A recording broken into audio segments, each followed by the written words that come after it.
Okay, a selection of some of my main cameras over the years. Um, One of the cameras that's missing is a Canon AE1, and that's a camera that my mom picked up when she was going to learn photography back in '82, but then she figured out, this is kind of too much of a hassle. She'd rather just use the point and shoot cameras that she was using. So I used that Canon AE1 from about '83 to 2002, I believe, when it was stolen. So that's about the time when digital cameras started getting a foothold in uh, the camera world. And so I was able to pick up a couple of my dream bodies, which were the A1 cameras in the Canon line. It seems like a lot of the pros use the A1. So I picked up a couple of those, but I didn't use them for too long, around that 2002 or 3 area, I guess it would be. Maybe it was earlier, then maybe I picked these up in 2000 or something like that. I know, I think it was around the 2002. But anyway, couple bodies there. Really like them, nice and heavy duty too. But what I was using a lot was the point and shoot cameras, because I really got to love point and shoot cameras because we were doing so much hiking and crawling around in Joshua Tree on the rocks and scrambling, and this was just really easy to throw on a little carrying case on your backpack strap, and I can just pull it out, take a shot, and put it back, and didn't have this thing kind of lugging around, banging on all the rocks and whatnot. So you can see this LT Zoom got kind of pretty beat up on the rocks from getting scraped around and dropped down, little caves and things like that. But it was a pretty tough little camera.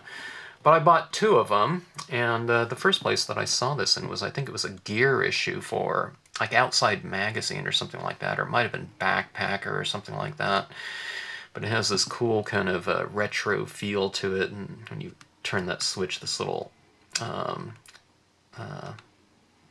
hinge comes down, and then the camera pops out. And that's when I really got to love the kind of like a 35 millimeter lens. This is actually 38 to 105, but I usually, probably 99% of the time I shot it at 38. Like that focal length a lot, and I like this camera so much that I bought a second one just in case it went out of production or whatnot. But I like that kind of faux leather kind of covering on it, and that served me well for many years. Shot mostly Velvia on it. I don't think ever Kodachrome, but I also shot a lot of I think it's Agfa Scala, the black and white slide film, which I discovered and really loved, and shot a lot of it on these too. And then, I don't know, it took me a while to kind of warm up to the idea of digital photography, and I picked up this little Konica Minolta, or I guess this is a Minolta, then it turned to Konica Minolta, but this little Minolta Dimage, don't know how you pronounce it, G500, and has that little tiny, I don't know what size the sensor is in here, but look at that tiny little screen right there. But we got down into this cave in Joshua Tree, and I fired off a shot. And when I saw it in that little screen there briefly, I thought, oh my god, that is so awesome, because in that low light situation with film, you really had to get the exposure right.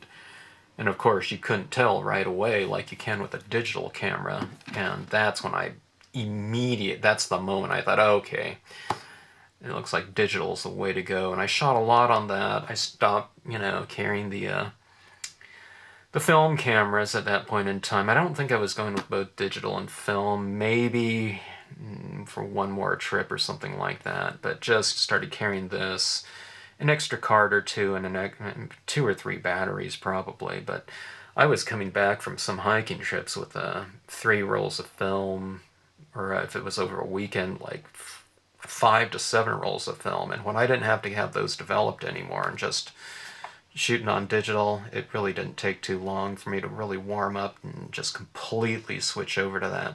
Like that so much.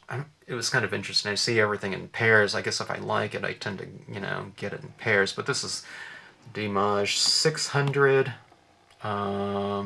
I don't know if I carried both of these. I don't seem to recall carrying both. Maybe one of them would be a backup or something like that.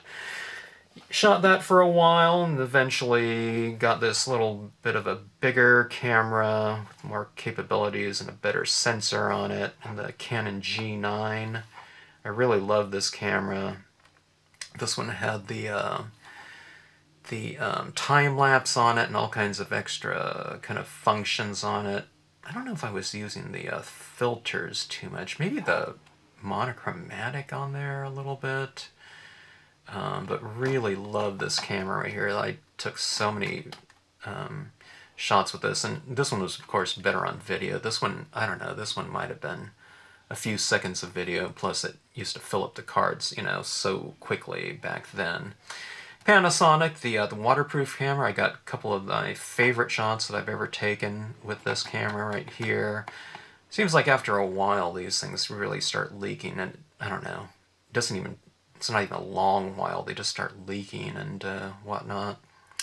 But then after that, I got the Canon S100. That was really very, very highly reviewed by a lot of people. I don't know, I like it okay, but not that much. I was never really, this one I didn't like as nearly as much as, you know, these cameras right here, but this was, it was kind of a good secondary camera.